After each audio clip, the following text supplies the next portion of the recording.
conversations that don't have any value other than entertaining yourself. So just if you really start watching your behavior and your everyday activity and what kind of behavior you put up with people around you, and decide, make a stand, take a stand, say, okay, I caught myself doing this and this and this and this and this. I'm not going to do that anymore. I'm going to do less of it. Whatever stand you take, but take a stand with it, and let your friends know that you don't want to do this and that. Whatever you've decided you're going to quit doing in your life. It could be. It's all a habit anyway, but it's ingrained in our culture. As I said in a talk I gave yesterday, we have created systems as adolescents, and we have built in adolescence into our systems. So our systems tolerate our adolescence, obviously, since we are the ones that created them. So if we start putting the law down with ourselves, we can only change ourselves. We can't change other people, but we can change ourselves. And what we can change is the way we indulge our adolescent activity, the way we indulge distraction, the way we indulge meaningless activity just for the sake of activity to stay busy. One of the things that I'm on the brink of doing, but I haven't done so far, is I don't have a cell phone, as an example. Really? Mm-hmm. I don't have a cell phone, and people say that you must be the last person on the planet to have a cell phone. But to me, I don't see any advantage in improve. All I can see is it being a diversion. Now, if I was traveling all the time, of course I couldn't do it. I'd have to have a cell phone. But I'm not traveling all the time.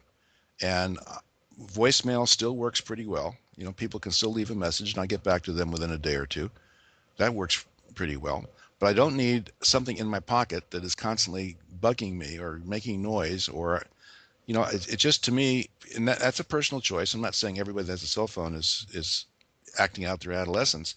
But it's one place that I had to actually put the brakes on because everybody's got one. In fact, a friend of mine even gave me one. I have an iPhone sitting over there on the counter that's not even activated. I have the hardware because somebody gave it to me. I didn't buy it. To me, it's a choice because I could feel the pressures coming, and I can still feel them building, that people are actually getting upset if you don't have a cell phone. Mm-hmm. So I know that there will come a time there will be no payphones anymore. Soon, eventually, there will be no more payphones. There probably at some point will be no more phones other than cellular. Mm-hmm. So at that point in time, obviously, if I want to be in communication, I'll have to have a cell phone. But right now, I don't see the need for it. Mm-hmm. But I'm using that as kind of a silly example, but it's one place where I didn't go with the crowd.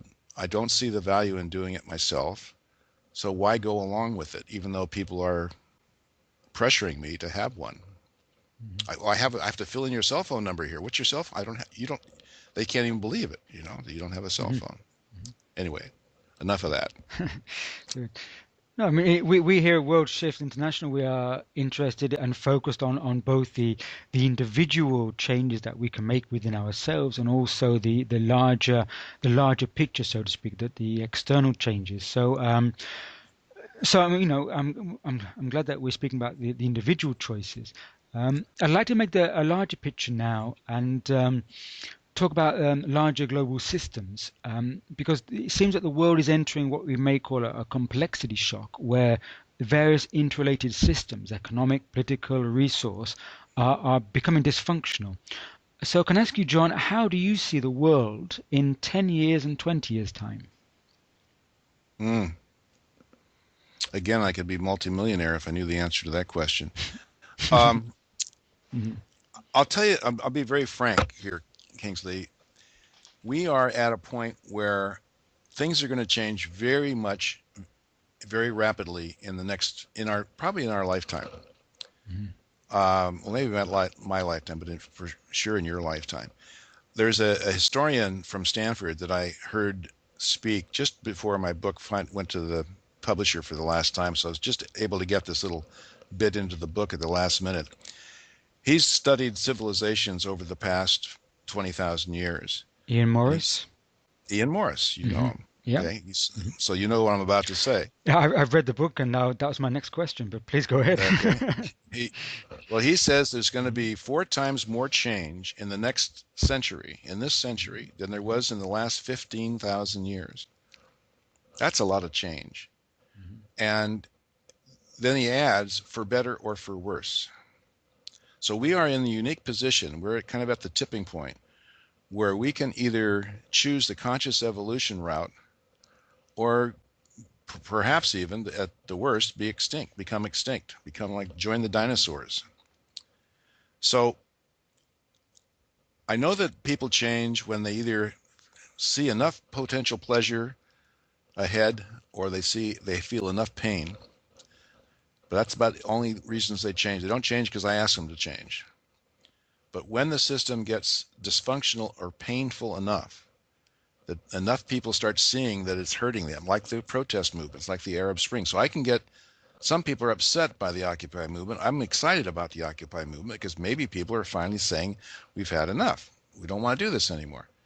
So when you get enough pain in a situation, people will start looking for solutions. When things are okay and comfortable, nobody's looking for solutions, especially given our political systems, which are set up to not to represent the people. Unfortunately, political systems, at least in this country, are set up, one, to get my first goal is to get myself elected. That's my first loyalty, get myself reelected. My second goal is to my party. That's where my second loyalty lies. Oh, then, yeah, by the way, my third loyalty is to the people. So it's completely on its head in terms of how it's supposed to be. So when there's enough pain or enough vision or enough pleasure or enough foresight to say, look, we could have that. That's the future we could have over there. We don't have to go along with this one. We can have that one. So when enough people see what's possible, or they're feeling enough pain from what the existing, or they're both, they see both the possible and they're feeling the pain, then we'll have a shift in consciousness around the world for our organizations. Now, when is that going to happen? I don't even know if it will. Mm-hmm. I know we can do it. I know that human beings have the ability to make that kind of shift and to make it very quickly. When legitimacy shifts, like the Berlin Wall coming down, it can happen very, very quickly. And with our technology now, it could happen probably in minutes. Suddenly something that was okay yesterday is not okay today. Something that wasn't even heard of yesterday is now all the talk. So my side of the fence, there are a lot of people trying to make the existing system work better. They're trying to transform organizations. They're trying to fix organizations. They're, replanting trees on the environment. There's all millions and millions of people trying to keep the existing system in some state of functionality. But there's others of us that write books about visions for the future. So there's people that are in pain and trying to reduce as much pain as they can. And there are others of us that are trying to put a picture forth that we could have a presence on this planet that is what could be called heaven on earth. But we have the window of opportunity, as I say in the book, the window of opportunity is closing on the time in terms for us to do that. Because we're going to be out of, we won't have enough resources at some point in time, or enough clean air or enough water. At some point, that environmental thing is going to come down and chop us off, and the opportunity is gone. The window that's opening is the window of individual consciousness perking up all over the world. So there's all these little millions of people having these awakenings. That's a window that's getting wider and wider, but it's moving very slowly, considering there's 7 billion of us. Window that's coming down very quickly, and both these windows are not going to be open for much longer. But the window that's coming down very quickly is the environmental one. And that's the one I think that's our biggest threat right now. So I do think that we can change. I think we can create heaven on earth right now, whether or not we have the collective will to do it, whether or not we can work together. Because I also know in my heart of hearts that this is not going to be the result of some charismatic leader coming on the scene. It's not going to be an Obama or a whomever that comes in. We're beyond charismatic leaders now. It's time for us to work together to make this happen. And there's no chance for this to happen as a result of one person's initiative or one company's initiative or one government's initiative. It's going to require a level of collaboration amongst the human species that's never been seen before. And that's what I don't know if we can do. I don't know if we can muster that up or not. I'm optimistic. I keep writing about the vision for the future, the new great dream, as I say in the book. I think it's entirely possible. I think it can be done in a matter of days or weeks. Not the whole thing, but the mindset can be shifted that quickly. Once the mindset shifts and people are aware of then they're suddenly aware of how dysfunctional all the other systems are. So we get to work rebuilding our organizations and rebuilding our cultures and rebuilding our laws and so forth. Hmm. Yeah. It's going to take a group of people working together who really see that there is a possibility for having a better future. You're very much talking down the line of the we, the community, the people coming together through distributed communities, the bottom-up model rather than the top-down model. Right. Yeah, and I know, John, you've mentioned before Bucky Fuller's quote of that we don't protest the existing system, we make a new system that makes the existing system obsolete.